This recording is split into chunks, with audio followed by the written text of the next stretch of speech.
welcome to The Cellar. I'm Jerry Greenfield, the Wine Whisperer, and today I'd like to talk a little bit about how to read a label on a wine bottle. The thing that always amazes me, and I can't figure this out for the life of me, is why they're not required to put any information on a wine bottle label. Of all the things you could eat or drink, you can buy a box of cornflakes and there's a list of ingredients this long with everything that's in there. Wine bottles don't have to do that. They could put chocolate milk in here and they don't have to tell you.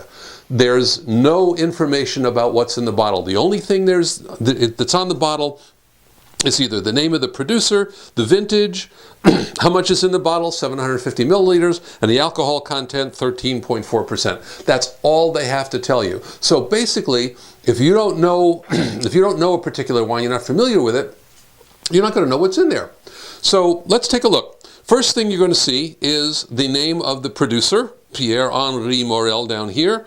The name of the village where the wine comes from, because this is an Old World wine. We're going to do a whole separate thing on Old World, New World wines. That'll make things a lot easier. And the vintage, 2011, that's about it. What do we know about this bottle? We know, we know it's white because we can see that. If we don't know where Côte du Rhône Village is, we're kind of in trouble. But then you have a back label.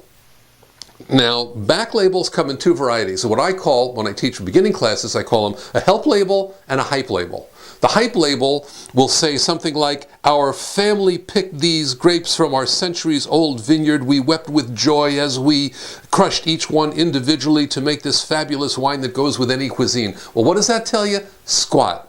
This back label actually tells you something. It tells you where Côte du Rhône Village is. It tells you that it's 70% Grenache and 30% Bourboulenc, so at least we have some idea of what's in the bottle. We happen to know what Bourboulenc is.